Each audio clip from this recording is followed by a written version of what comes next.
Misalkan kita punya suatu grup,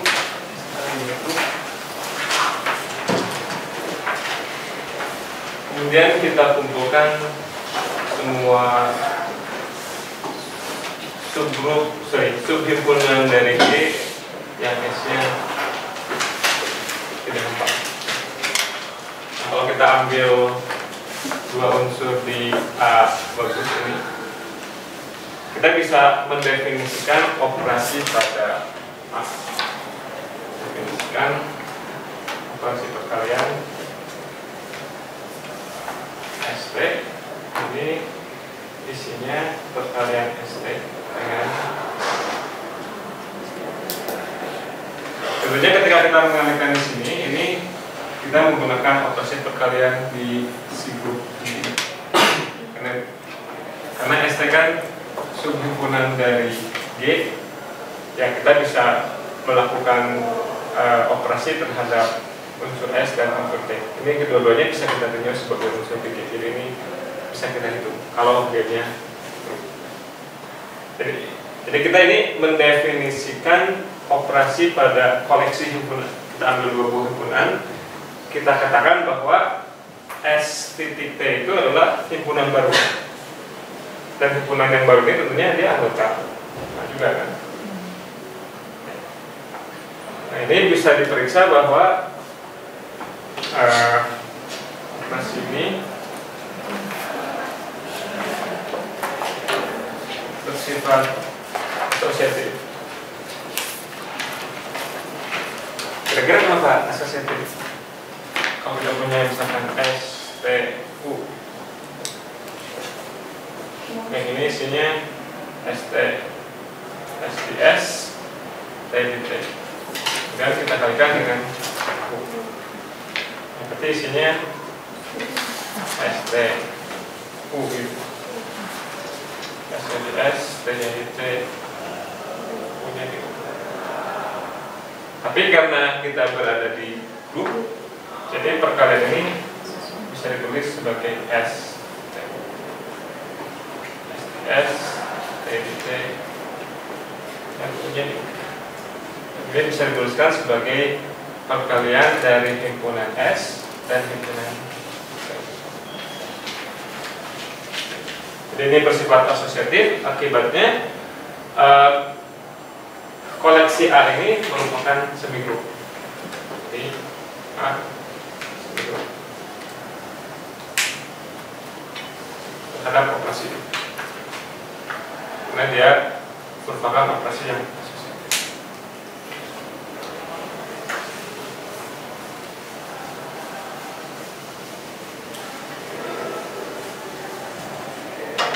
Berikutnya kita punya teorema, saya lupa namanya 223. Misalkan G grup, kemudian ST-nya subgrup dari G, maka ini grup tinggal.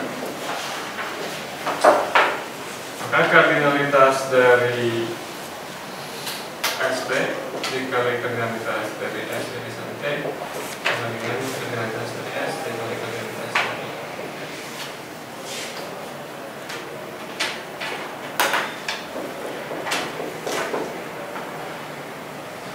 Tentunya kita akan buat suatu pemetaan dari S cross T. Ini S cross T itu isinya semua pasangan S, T dengan S di S dan T ke himpunan S. Yang tentunya yang masuk akal di S, T sama dengan S. Nah, kita ingat kalau kita punya pemetaan yang satu-satu pada, maka kardinalitasnya sama.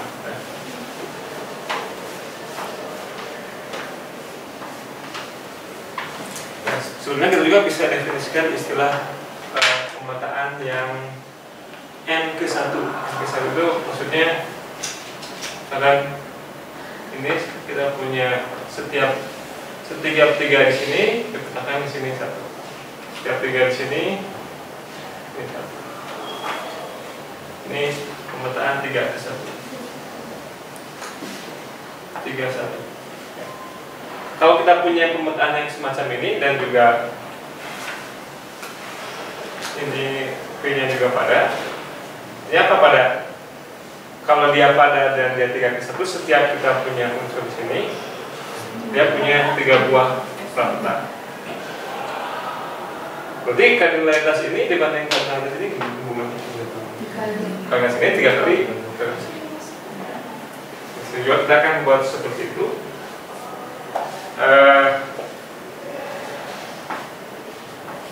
V jelas pada. Setiap kali kita ngambil untuk setiap X sama dengan S kali dari ST, dia punya prapeta. Prapetanya apa? Maka ada S, T sehingga Px sama dengan Ps, T sama dengan X. Nah, sekarang kita akan tunjukkan bahwa pemetaan ini akan ditunjukkan V pemetaan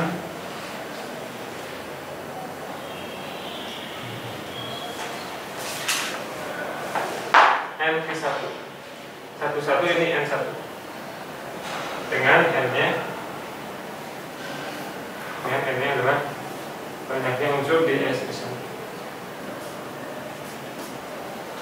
Kalau ini benar, berarti menurut seperti yang dari sini, kardinalitas dari ini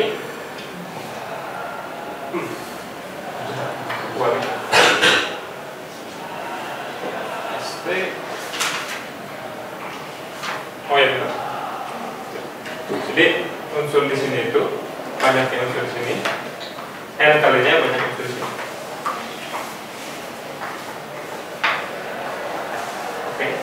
Dengan N-nya adalah S irisan. Berarti kalau ini benar,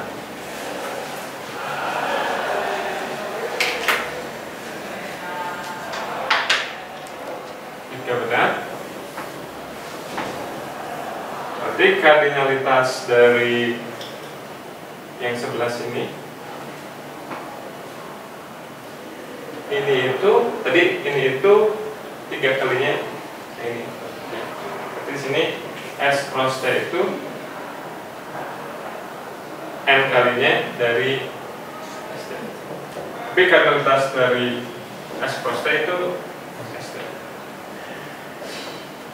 N-nya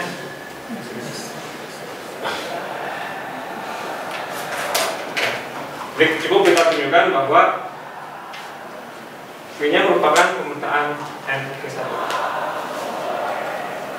Tadi untuk melihat dia pemetaan 3/1 kita tunjukkan bahwa setiap prapeta dari X mempunyai 3 buah unsur. Jadi di sini kita cukup tunjukkan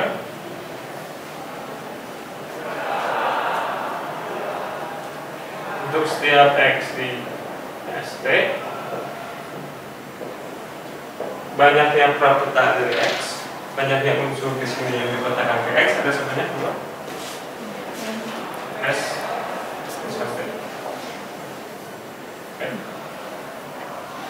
Caranya kita tunjukkan bahwa si himpunan ini itu isinya adalah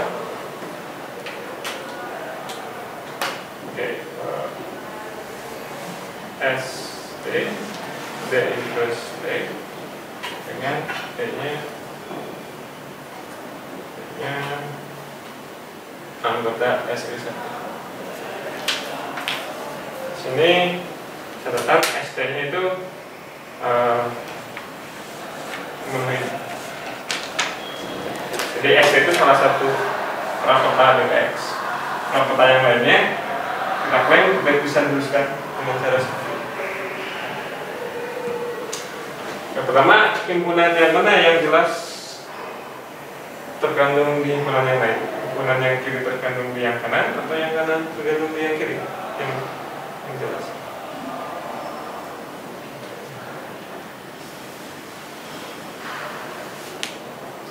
Kalau kita ambil unsur di sini, kita petakan oleh V, hasilnya ST dikali D inverse T, hasilnya ST, tapi ST sama dengan X. Jadi itu menunjukkan bahwa setiap kali kita mengambil unsur di sini, dia unsur sini. Oke. Jadi jelas, ruas kanan right hand side termuat di left hand side. Karena setiap kali kita mengambil unsur yang seperti ini, dia akan merupakan parameter dari X. Dari mana kita tahu dia parameter dari X? Kita petakan aja oleh si V-nya. Oleh V-nya, unsur ini dipetakan ke ST. Tapi ST-nya sama dengan X. Berarti dia memang merupakan unsur di kiri sana yang dipetakan ke X.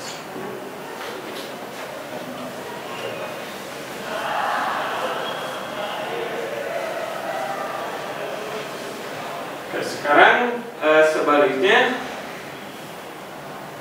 kita ambil unsur di V inverse X. Akan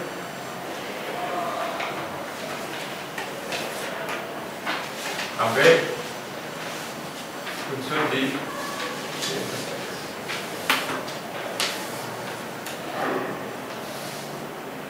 Maka AB sama dengan AB sama dengan X.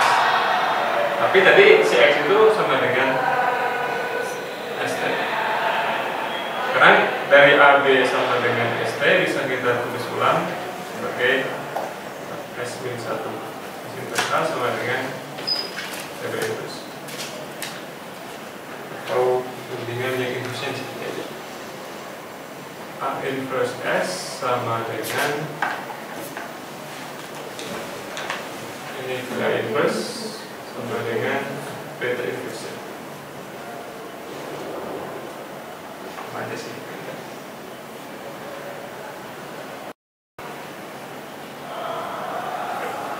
Nah, jadi ketika kita menuliskan AB-nya unsur di S cross T seperti ini, berarti secara implisit A-nya unsur di S dan B-nya unsur di T.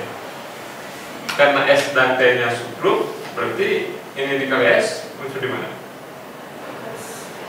Ini unsur di S, ini unsur di T. Berarti kedua unsur ini unsur di S dan sekaligus unsur di T. Jadi keduanya di beta inverse sama dengan S unsur di S inverse T. Kita tulis aja, tulis beta inverse sama dengan S sama dengan D dengan B-nya di S inverse T.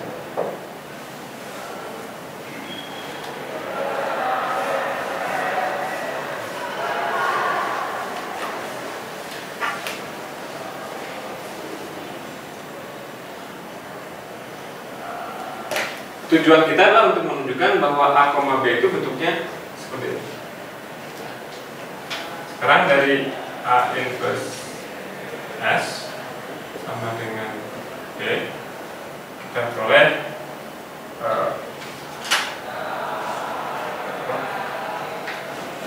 S sama dengan AD atau A sama dengan B inverse S. Sama dengan SDX.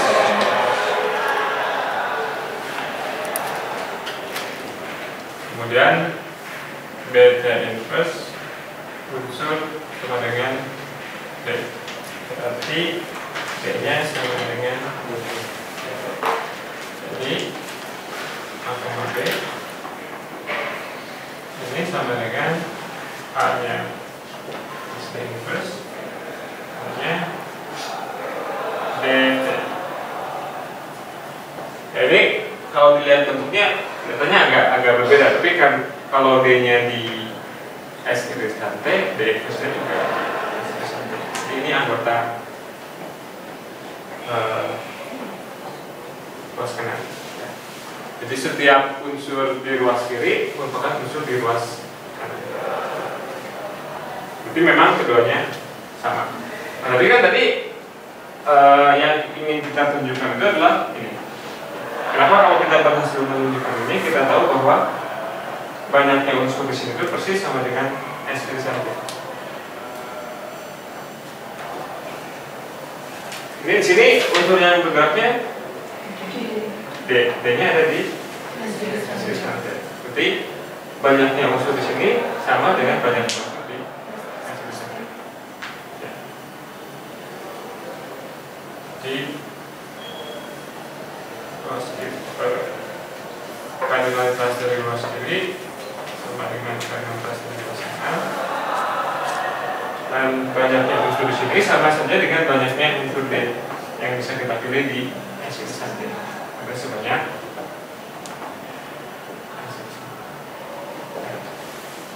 Jadi kita selesai karena kita sudah berhasil menunjukkan bahwa banyaknya pratata untuk setiap aksis hanya itu ada sebanyak exception table.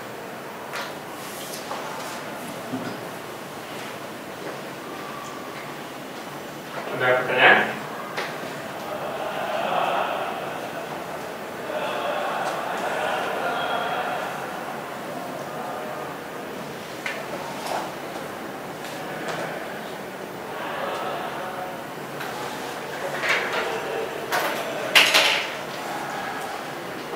Anda juga bisa coba buktikan dengan cara lain.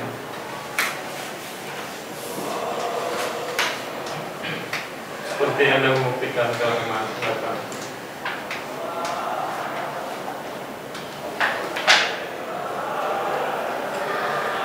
Oke, berikutnya kita akan perkenalkan tentang subgrup normal. Misalkan G grup, kemudian K subgrup dari G. K disebut subgrup normal dari G. Ditulis K normal dari G jika untuk setiap G di G berlaku G ke G inverse sama dengan K.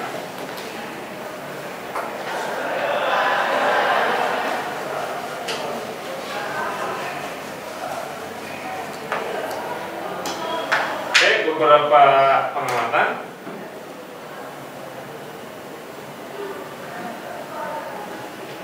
Jika K-nya normal di G, berarti ini berlaku untuk setiap G. K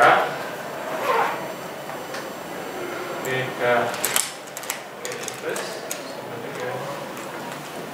Oke, ketika Anda melihat ini, kita pahaminya ini sebagai apa? Sebagai perkalian himpunan yang tadi. Jadi G ini dianggap himpunan yang terdiri dari G saja. G dikali K kemudian dikali himpunan inverse. Nah, kalau kita punya GK G inverse, karena perkaliannya bersifat, oke, ini sebagai satu himpunan bisa kita kalikan dengan unsur yang lain. Bisa kita kalikan dengan ya. Karena asosiatif, ini bisa dikalikan dulu. Hasilnya identitas. Tapi K dikalikan, kalau kita punya K kemudian dikalikan dengan 1 gini, hasilnya apa? Himpunan K dikali himpunan 1 ya, K.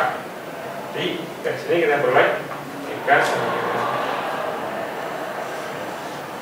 Jadi kalau kita punya subgrup normal, maka koset kiri dari K selalu sama dengan koset kanan, yang secara umum tidak berlaku. Jadi sama dengan koset kanan.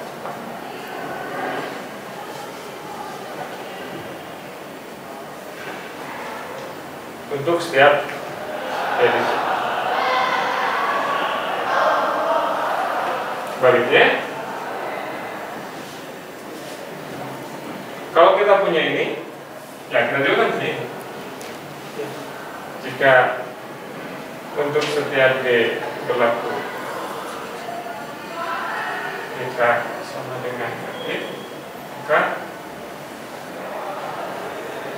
G kali inverse sama dengan sebanyak apa?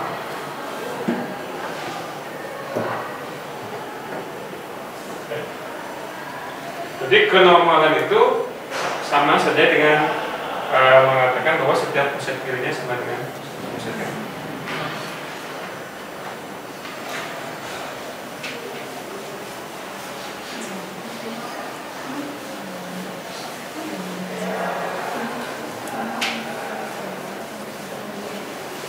Kemudian pengamatan berikutnya, misalkan kita punya subgrup G, subgrup K dari G, sehingga untuk setiap G di G berlaku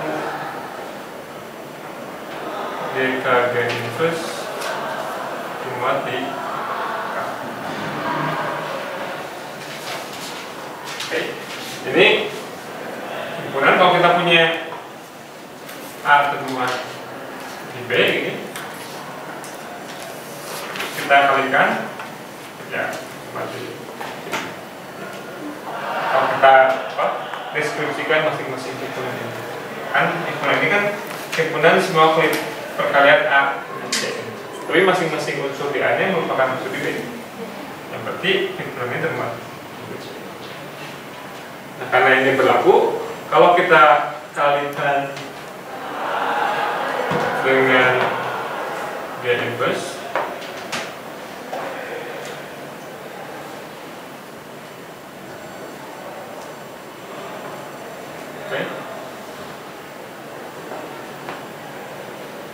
maka kita punya K termuat di G inverse. Ini untuk setiap G juga. Nah, ini karena ini berlakunya untuk setiap G dan ini juga berlakunya untuk setiap G, akibatnya kalau kita punya 11 saja seperti ini, maka kita punya subset yang satunya lagi.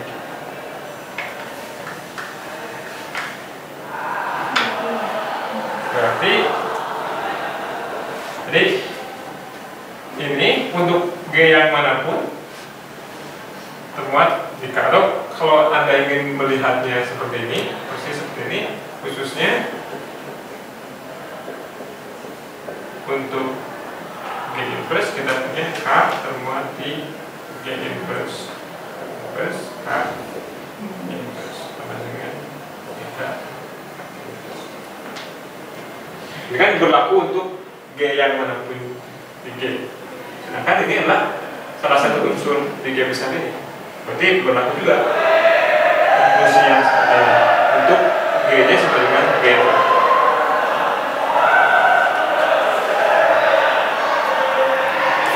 Akibatnya, karena ini termuat di K dan K termuat di itu, ini K sama dengan K inverse. Jadi K sama. Ini menunjukkan kepada kita bahwa untuk mengecek kenormalan, kita tidak perlu menunjukkan dia persis sama. Kita cukup tunjukkan bahwa yang kiri termuat di yang kanan. Jadi kesimpulannya,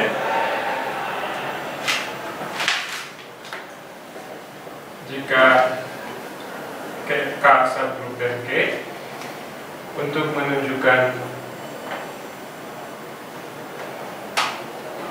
K normal di G, cukup diperiksa